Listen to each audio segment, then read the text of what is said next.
Welcome to విత్రి news లక్ష్యం సమాజహితం నేను media బులెటిన్ల ముందుగా హెడ్లైన్స్ చూద్దాం. కోవిడ్ పై ఏపీ సీఎం జగన్ సమీక్ష. ఆసుపత్రిలో వైద్య సేవలు సదుపాయాలకు 15 రోజుల్లోగా గ్రేడింగ్ ఇవ్వాలని స్పష్టం.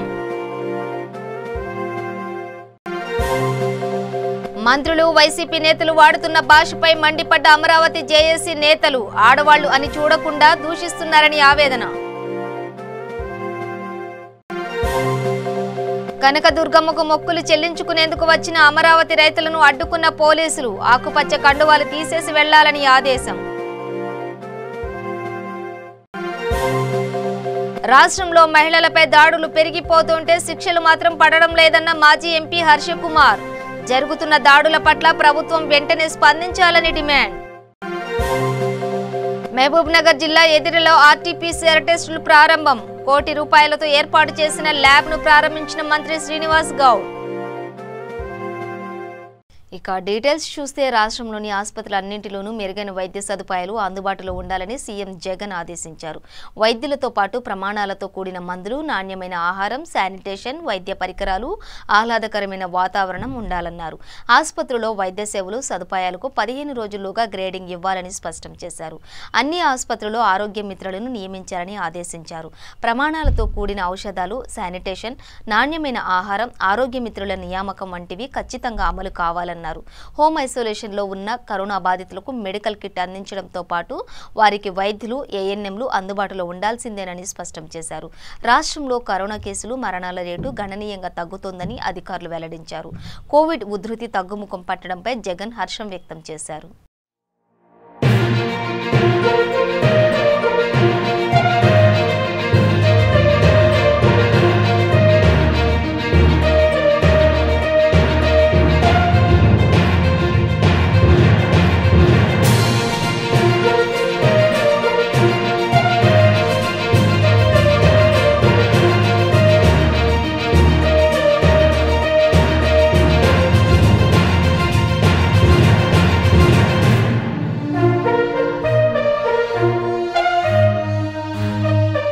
మంత్రులు, వైసీపీ నేతలు వాడుతున్న భాషపై అమరావతి జేఏసీ నేతలు మండిపడ్డారు. జాక్ నేత శివారెడ్డి మాట్లాడుతూ అమరావతి రాజధానిగా ఉండాలని పోరాటం చేస్తున్నా ప్రభుత్వం స్పందించడం లేదన్నారు. 300 రోజులకు ఉద్యమం చేరుతున్నా ప్రభుత్వంలో చలనం లేదని, ఆది సోమవారాల్లో రాష్ట్ర వ్యాప్తంగా నిరసన కార్యక్రమాలు చేపడుతున్నామన్నారు. ప్రజలు పెద్ద ఎత్తున పాల్గొని అమరావతికి మద్దతు ఇవ్వాలని కోరారు. ప్రభుత్వ పెద్దలు, మంత్రులు కొంతమంది కుంసంస్కారంతో మాట్లాడుతున్నారని, ఆడవాళ్లు అని కూడా చూడకుండా దూషిస్తున్నారని ఆవేదన వ్యక్తం చేశారు. మీకు చేతనైతే జగన్ దగ్గరకు వెళ్లి 3 రాజధానులు సరికాదని చెప్పాలని అన్నారు. వాళ్లు కూడా ఒక మహిళకే పుట్టారనే ఇంగితం మరచి వ్యాఖ్యలు చేస్తున్నారని ఆగ్రహం వ్యక్తం చేశారు. ఇప్పటికైనా తీరు మార్చుకుని మహిళలను గౌరవించడం నేర్చుకోవాలని అన్నారు. మా అమరావతి పరిరక్షణ సమితి అలానే అమరావతి రైతు ఐకాస ఆహ్వానాన్ని మన్నించి ఇక్కడికి విచ్చేసిన పాత్రికేయ మిత్రులందరికీ మా సమితి తరపున అలానే ఐకాసా తరపున మీ అందరికీ వందనాలు. గత 96 రోజుల నుంచి మేము చేస్తున్న ఈ నిరసన కార్యక్రమాలని రాష్ట్రంలోనే కాకుండా దేశంలో అలానే మన ప్రపంచ మొత్తం మీద తెలుగు వాళ్ళకి ఈ న్యూస్ని అందజేసినందుకు మీకు మరొకసారి కృతజ్ఞతలు తెలియజేస్తున్నాను. ఎక్కడ పట్టినా ఎక్కడ చూసినా ఏ తెలుగువాడైనా మన రాష్ట్రం గురించి, మన ఈ 3 ముక్కలాట గురించే చర్చించుకుంటున్నారు. ప్రపంచంలోనే కాదు దేశంలో కానీ ఏ రాష్ట్రాల్లో కానీ ఈ పరిస్థితి లేదు. దౌర్భాగ్యం ఏంటంటే 295వ రోజు కార్యక్రమం చేపడుతున్నాం.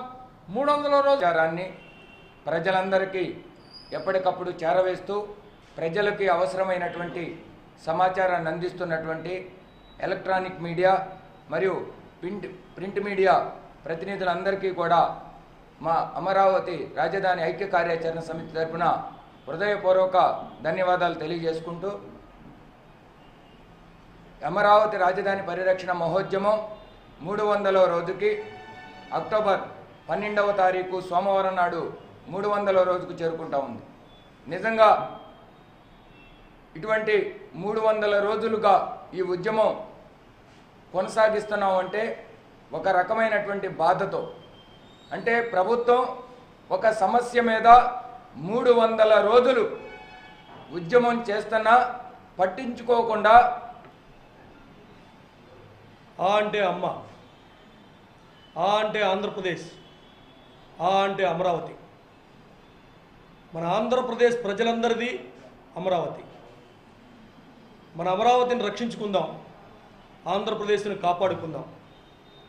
ఈ నినాదాలతో గత 296 రోజులుగా పోరాటం చేస్తున్నారు రైతులు. అలానే రాష్ట్ర వ్యాప్తంగా అన్ని రాజకీయ పార్టీలు, అన్ని ప్రజా సంఘాలు మద్దతు ఇస్తూ ఉన్నాయి.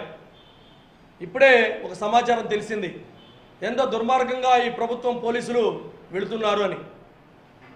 దుర్గమ్మ వారికి మొక్కులు చెల్లించుకుందామని అమరావతి నుంచి రైతులు వెళుతూ ఉంటే ఇప్పుడు ఒక 5 నిమిషాల క్రితం ప్రకాశం బ్యారేజ్ దగ్గర పోలీసులు అడ్డుకోవటం ఎంతటి దిగునేటటువంటి ప్రయత్నంలో దారిలో మనకి అనేక అవాంతరాలు వస్తూ ఉంటాయి. మేము అమరావతి లక్ష్య సాధనగా మేము గమ్యం చేరుకోవాలి, అమరావతిని ఏకైక రాజధానిగా కొనసాగించాలన్నటువంటి మేము చేస్తున్నటువంటి పోరాటంలో భాగంగా దారిలో మాకు అనేక అవాంతరాలు, కొన్ని ఊర కుక్కలు మురుగుతూ ఉన్నాయి. ఆ మురిగేటటువంటి ఊర కుక్కలని అదిలిస్తా పోతూ ఉంటే మా లక్ష్యాన్ని చేరుకోలేమన్నటువంటి ఒక ఆలోచనతోటి ఇప్పటి వరకు కూడా మురుగుతున్నటువంటి ఊర కుక్కల్ని ఉపేక్షిస్తూ వచ్చాం. కానీ ఈరోజు వాళ్ళు వాళ్ళ పరిధిని మించి ఈరోజు అమరావతి ఉద్యమం కోసం పోరాడుతున్నటువంటి అన్నం పెట్టే రైతన్నలను కానివ్వండి, అమరావతి పరిరక్షణ సమితి కనకదుర్గమ్మకు మొక్కులు చెల్లించుకునేందుకు వచ్చిన అమరావతి రైతులను ప్రకాశం బ్యారేజీ వద్ద పోలీసులు అడ్డుకున్నారు. మెడలో వేసుకున్న ఆకుపచ్చ కండువాలు తీస్తేనే దర్శనానికి అనుమతి ఇస్తామని తేల్చి చెప్పారు. రాజధాని సంకల్ప దీక్షకు ఆకుపచ్చ కండువాలు ప్రతీకలు, వాటిని తీసే ప్రసక్తే లేదు అని రైతులు భీష్మించారు. శుక్రవారం లింగాయపాలెం, ఉడ్డరాయనిపాలెం రైతులు అమరావతి ఏకైక రాజధాని కొనసాగాలని, సీఎం మనసు మారాలి అంటూ అమ్మవారికి మొక్కులు చెల్లించుకునేందుకు కాలినడకన దుర్గగుడికి బయలుదేరారు. ప్రకాశం బ్యారేజీ వద్ద రైతులను పోలీసులు అడ్డుకున్నారు. గుంపుగా వెళ్లడం కుదరదని, ఆకుపచ్చ కండువాలు తీసేసి వెళ్లాలని ఆదేశించారు. అమ్మవారి దీక్షలో ఉన్నామని, మొక్కులు చెల్లించుకోవాలని రైతులు వేడుకున్నా పోలీసులు ససేమిరా అన్నారు. రైతులు పోలీసులతో వాగ్వాదానికి దిగారు, నినాదాలు చేశారు. చివరికి ఉన్నతాధికారులు జోక్యం చేసుకుని సంచుల్లో కండువాలు పెట్టుకుని వెళ్లాలని సూచించారు. గత్యంతరం లేక రైతులు కండువాలను సంచుల్లో పెట్టుకుని అమ్మవారిని దర్శించుకున్నారు. కాగా పరిపాలనా రాజధానిగా అమరావతిని కొనసాగించాలంటూ ఆ ప్రాంత రైతులు చేస్తున్న ఆందోళనలు శుక్రవారానికి 297వ రోజుకు చేరాయి. ఆదుకుంటారని ఒక్క అవకాశం ఇస్తే సీఎం జగన్ తమను రోడ్డు పాలు చేశారని, ఉన్నదంతా రాష్ట్రం కోసం ఇస్తే నేడు తమకు బతికే లేకుండా చేశారు అంటూ నెక్కల్లు రైతులు మెడకు ఉరితాడు తగిలించుకొని ఆందోళన చేశారు.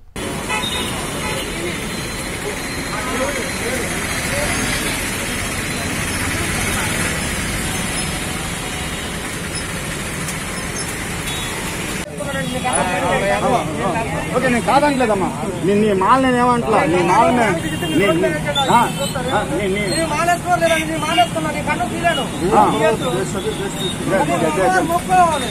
నేను పంపించను. అమ్మవారు నీ యొక్క మాల్ని గౌరవిస్తారు, నా యొక్క ఉద్యోగాన్ని గౌరవిస్తారు.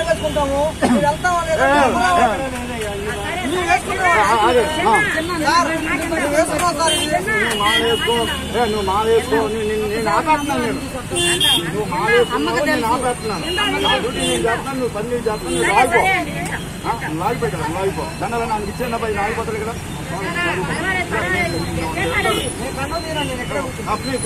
కూర్చోండి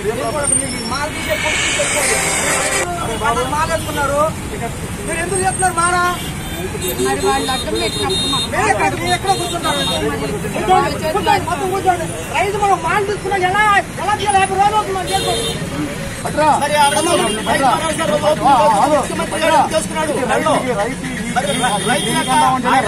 రైతు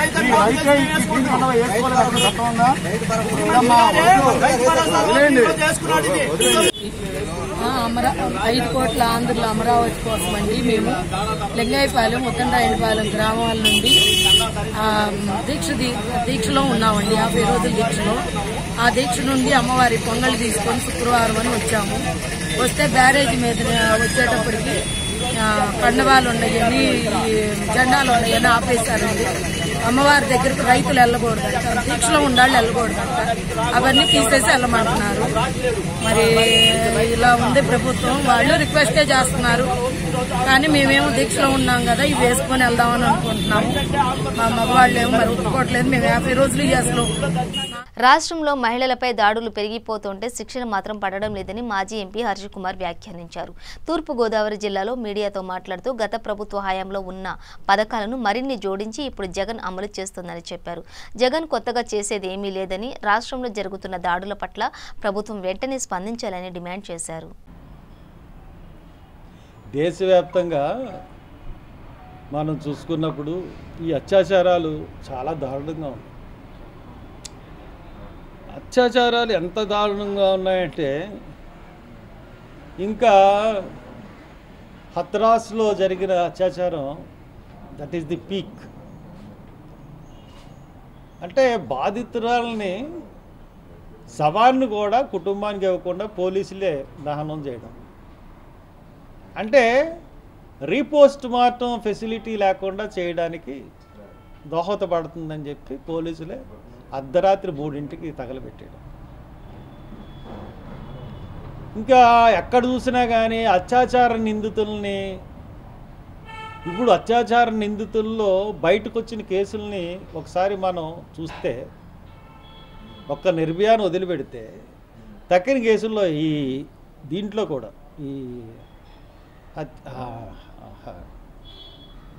ఈ ఉత్తరప్రదేశ్లో జరిగిన హత్యార్ దాని విషయంలో కూడా గవర్నమెంట్ దోషుల్ని కాపాడాలన్న ఉద్దేశం, గవర్నమెంట్ని దోషుల్ని కాపాడాలన్న ఉద్దేశం ఎప్పుడైతే కలుగుతుందో అక్కడ ఆందోళనలు వస్తున్నాయి.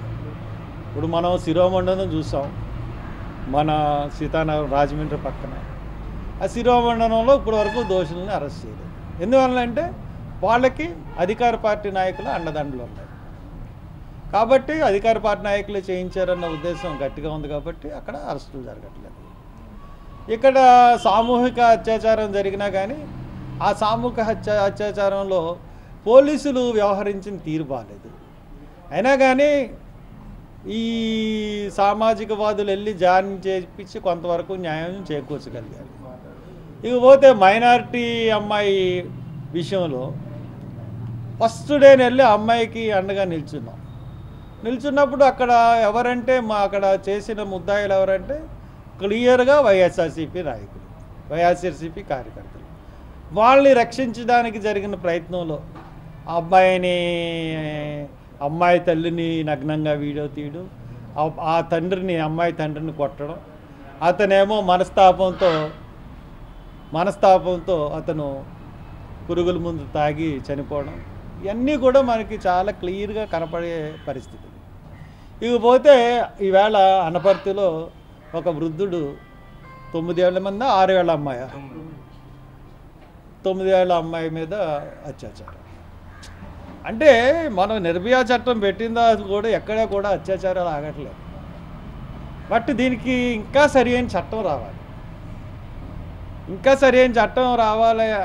సరైన చట్టం అంటే పంటికి పన్ను, కంటికి కన్ను, కాలుకు కాలు, చెయ్యికి చెయ్యి, ఆ రకమైన శిక్షలు వస్తేనే. ప్రజాస్వామ్యంలో అటువంటి శిక్షలకి తావులేదు అని అనుకున్నా కానీ దోషుల్లో పరివర్తన రావట్లేదు. ఈ పరివర్తన రాకపోయినప్పుడు ఈ శిక్షలు అన్నవి మనం ఖచ్చితంగా చేసినప్పుడు కొంత భయం, ఇంత జరిగినా కానీ ఎవడోడు కాపాడుతాడులే ఆ సమయానికి అన్న ఉద్దేశంతో. మహబూబ్ నగర్ జిల్లా ఎదిరిలో ప్రభుత్వం వైద్య కళాశాలలో సుమారు ₹1 కోటి ఏర్పాటు చేసిన మాలిక్యులర్ డయాగ్నోస్టిక్ ల్యాబొరేటరీ ఆర్టీపీసీఆర్ను మంత్రి శ్రీనివాస్ గౌడ్ ప్రారంభించారు.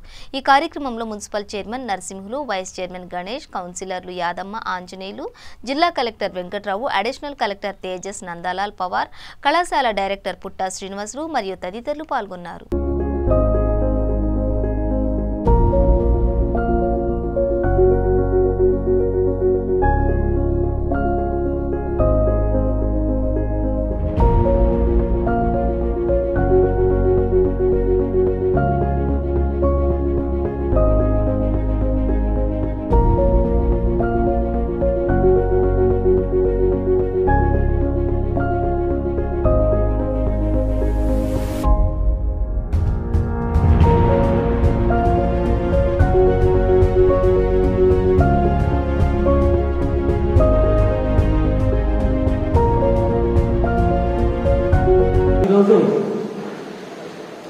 పరిస్థితి లేదు.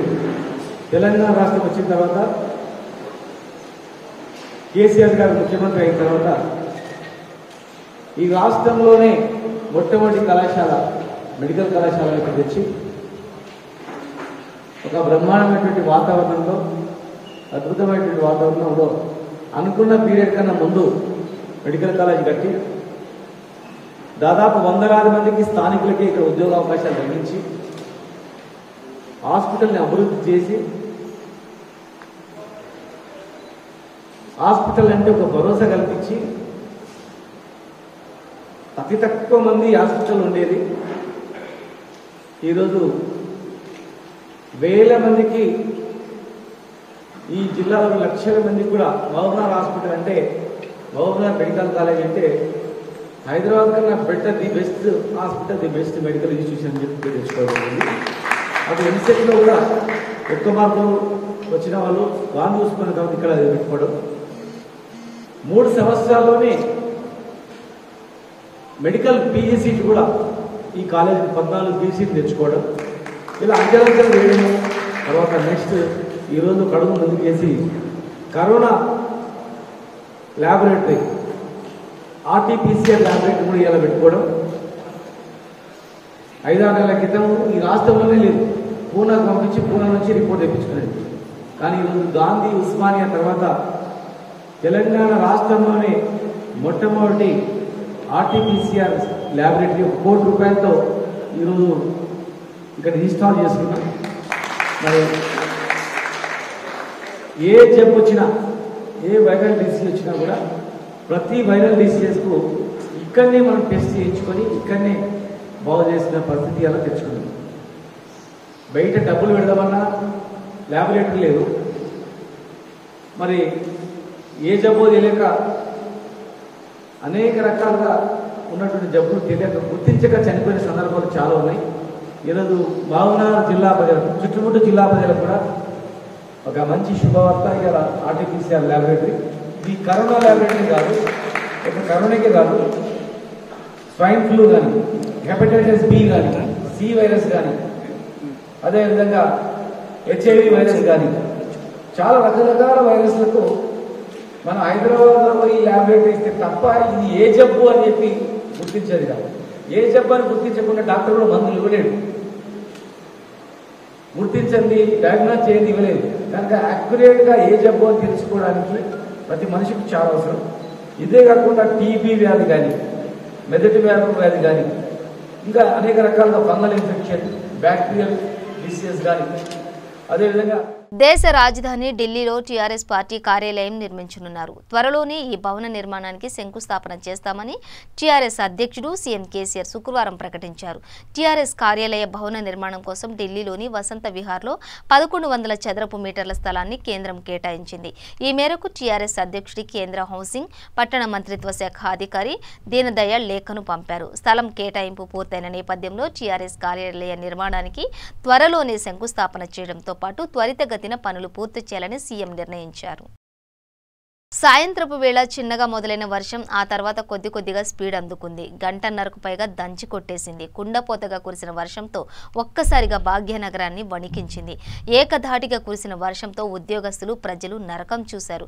గంటకు 2 సెంటీమీటర్లే తట్టుకునే హైదరాబాద్ డ్రైనేజీ వ్యవస్థ ఏకంగా 15 సెంటీమీటర్ల వర్షం కురిసేటప్పటికీ నగరం అతలకుతలమైంది.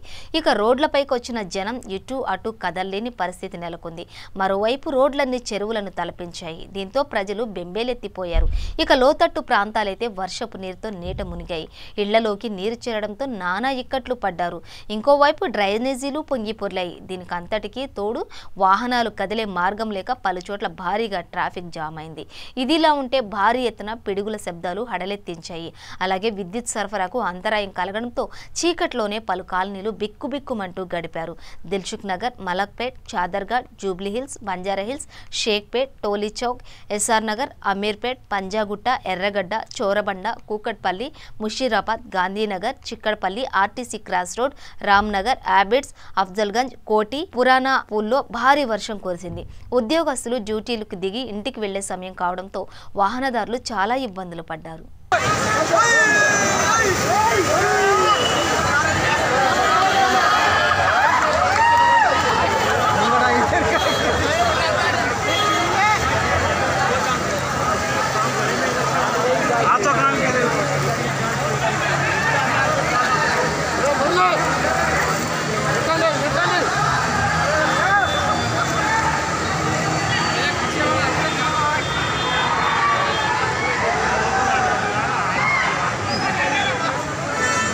अरे पहले एक एक से जान दो, ये डबल कार को एक हो जाएगी।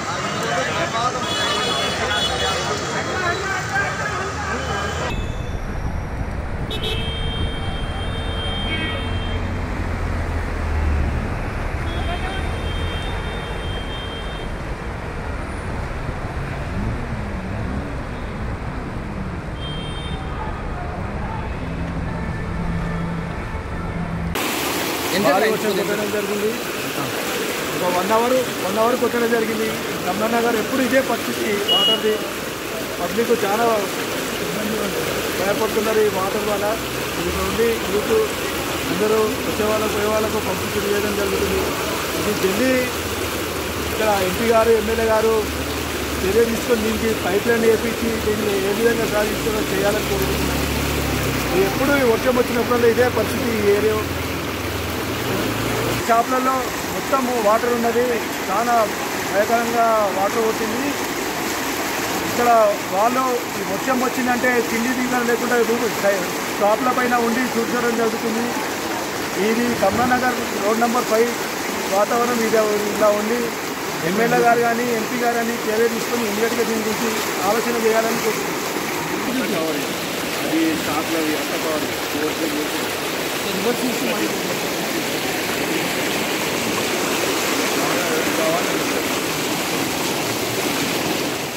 క్రికెట్ బెట్టింగ్లు జూదాలు ఆడుతూ జీవితాలను పాడు చేసుకోవద్దని, ఇటువంటి బెట్టింగ్లు పెట్టి ఇల్లు గుల్ల చేసుకున్న వారే తప్ప సంపాదించిన వారు ఎవరూ లేరని బాలానగర్ డీసీపీ పద్మజ సూచించారు. ఆల్వాల్ పోలీస్ స్టేషన్ పరిధిలోని ఐపీఎల్ క్రికెట్ బెట్టింగ్ కాసున్న 9 మందిని Balanagar SOT CI Ramana Reddy, Alwal CI Gangadhar ఆధ్వర్యంలో పోలీసులు పట్టుకున్నారని డీసీపీ తెలిపారు. మరో 3 నిందితులు పరారీలో ఉన్నారని ఆమె తెలిపారు. పట్టుబడిన వారి వద్ద నుంచి 9,01,500 రూపాయలు, 9 సెల్ ఫోన్లు స్వాధీనం చేసుకున్నట్లు డీసీపీ పద్మజ వివరించారు. బుకీలను పంటర్లను పట్టుకున్న పోలీస్ టీంకు అవార్డు రివార్డులను ఇవ్వనున్నట్లు డీసీపీ తెలిపారు. పైసలు ఎవరికి ఊరికే రావు, ఫస్ట్ అది అర్థం చేసుకోవాలి. 2, ఎవరైనా ఈజీగా మనీ వస్తుంది అని అంటే దయచేసి అలాంటి స్నేహాలు చేయకండి. 3, మీరు ఎవరి కోసమైతే డబ్బులు సంపాదించాలనుకుంటున్నారో తర్వాత మీకు మిగిలేది ఏంటంటే ఎవరి కోసమైతే మనం కష్టపడాలనుకున్నామో వాళ్ళనే మనము కష్టాలు పాలు చేస్తున్నాము. 4, ఇవన్నీ కూడా ఒకప్పుడులాగా ఒక దగ్గర ఒక ప్లేస్లో ఆడేది లేదు. టెక్నాలజీ వచ్చింది, మొబైల్ టెక్నాలజీ వచ్చింది. సో దీంట్లో అంతా కూడా మనము పేమెంట్ ఆన్లైన్ ట్రాన్సాక్షన్ చేస్తుంటాం. సో ఈ క్రమంలో మనము మన డేటా ఏదైతే ఉంటుందో, అంటే ఇది ఆడేదానికి ఒక యాప్ కాకుండా మనకి ఎక్కడైనా బ్యాంక్ అకౌంట్ కానీ ఇంకొకటి ఏదైనా క్రెడిట్ కార్డ్ అకౌంట్ కానీ ఏవైనా లింక్ ఉంటాయి కాబట్టి మన డేటా థెఫ్ట్ అయ్యే ఛాన్సెస్ చాలా ఎక్కువ ఉన్నాయి. అలా అయిన కేసెస్ కూడా ఉన్నాయి. కాబట్టి దయచేసి ఇలాంటి యాప్స్ ఎవరు కూడా వాడకండి. తర్వాత వచ్చిన గొడవలు కానీ ఫ్యామిలీ కానీ ఇలాంటి వాటిల్లో పెట్టి 50 లక్షలు, కోటి రూపాయలు అప్పులైపోయి ఇల్లు వదిలిపోయిన సందర్భాలు ఉన్నాయి, ప్రాణాలు తీసుకున్న సందర్భాలు ఉన్నాయి. సో ఇది కేవలం ఒక ఆశ, డబ్బులు సంపాదించాలని ఒక ఆశ తోటి ఒక వ్యసనంగా తయారైపోయి వాళ్ళ జీవితాలు వాళ్ళు పాడు చేసుకోవడం జరుగుతుంది. సో పోలీసు వారి విజ్ఞప్తి ఏంటంటే దయచేసి ఇలాంటి వ్యసనాలకి లోను కాకుండా కష్టపడితేనే డబ్బులు వస్తాయి. ఇలాంటివన్నీ కూడా not accepted by the society, crime కాబట్టి. So I request the public not to get into these kind of illegal issues. ఇదే కాకుండా పోలీసు ఇంకా చాలా వాటిల్లో ఏదో గుట్కా కానీ, డ్రగ్స్ కానీ, గాంజాయి, తర్వాత ఈ రేషన్ బియ్యం తరలింపు, బెట్టింగ్స్, గ్యాంబ్లింగ్, ఓపెన్ గేమ్స్ అన్నిటి మీద కూడా చాలా ప్రత్యేక teams, task forces, local police అందరూ కూడా ఇన్ఫర్మేషన్ మా దగ్గర ఉన్నాయి. కాబట్టి ఇలాంటి వాటిల్లో చిక్కుతే వాళ్ళకి రేపు వచ్చే ప్రయోజనాలు ఏమీ ఉండవు, అన్లెస్ వాళ్ళకి బ్యాడ్ క్రైమ్ హిస్టరీ ఒకటి మాత్రం మిగులుతుంది. కాబట్టి ప్రజలందరికీ నేను కోరేది ఏంటంటే కష్టపడి పని చేసుకొని జాగ్రత్తగా ఉండడం బెటర్. ఇలాంటివి ఏమన్నా క్రైమ్లో ఉంటే మాత్రం వాళ్ళ లైఫ్ వాళ్ళే స్పాయిల్ చేసుకున్నట్టు అవుతుంది. సో ఎవరికైనా ఏ ఇబ్బంది అయినా ఉన్నా కూడా పోలీస్ని అప్రోచ్ అవ్వచ్చు. లేకుంటే ఎక్కడైనా ఇలాంటివి జరుగుతున్నాయి అని అంటే మీరు దయచేసి డయల్ 100కి కాల్ చేయండి, మేము వచ్చి వాళ్ళ మీద సరైన యాక్షన్ తీసుకోగలుగుతాం. సో ఇప్పుడు ఈ సీజన్ కాబట్టి, ఐపీఎల్ సీజన్ కాబట్టి ఈ కేసెస్ ఇవన్నీ మీద ప్రత్యేక నిఘా పెట్టడం జరిగింది. దీనికి task force Cyberabad plus local police కూడా కోఆర్డినేటెడ్గా వీళ్ళు వర్క్ చేసి ఇలాంటి కేసెస్ బుక్ చేయడము, తర్వాత ఇలాంటి అక్యూజ్ని కస్టడీలోకి తీసుకోవడం జరుగుతుంది. సో వీళ్ళందరూ ఎవరెవరైతే ఈ కేసు డిటెక్ట్ చేయడానికి సహాయపడ్డారో వీళ్ళందరూ కూడా ఎవరైతే వాళ్ళ టీమ్స్ ఉన్నాయో వాళ్ళందరికీ కూడా సూటబుల్గా రివార్డ్ చేయడం జరుగుతుంది. బులెటిన్ ముగించే ముందు హెడ్లైన్స్ మరోసారి. కోవిడ్ పై ఏపీ సీఎం జగన్ సమీక్ష. ఆసుపత్రిలో వైద్య సేవలు సదుపాయాలకు 15 రోజుల్లోగా గ్రేడింగ్ ఇవ్వాలని స్పష్టం. మంత్రులు వైసీపీ నేతలు వాడుతున్న భాషపై మండిపడ్డ అమరావతి జేఏసీ నేతలు. ఆడవాళ్లు అని చూడకుండా దూషిస్తున్నారని ఆవేదన. కనకదుర్గమ్మకు మొక్కులు చెల్లించుకునేందుకు వచ్చిన అమరావతి రైతులను అడ్డుకున్న పోలీసులు. ఆకుపచ్చ కండువాలు తీసేసి వెళ్లాలని ఆదేశం. రాష్ట్రంలో మహిళలపై దాడులు పెరిగిపోతుంటే శిక్షలు మాత్రం పడడం లేదన్న మాజీ ఎంపీ హర్షకుమార్. జరుగుతున్న దాడుల పట్ల ప్రభుత్వం వెంటనే స్పందించాలని డిమాండ్. మహబూబ్ నగర్ జిల్లా ఎదిరిలో ఆర్టీపీసీఆర్ టెస్టులు ప్రారంభం. ₹1 కోటి ఏర్పాటు చేసిన ల్యాబ్ ను ప్రారంభించిన మంత్రి శ్రీనివాస్ గౌడ్. ఇవి బులెటిన్ డీటెయిల్స్. చూస్తూనే ఉండండి V3 న్యూస్. లక్ష్యం సమాజహితం.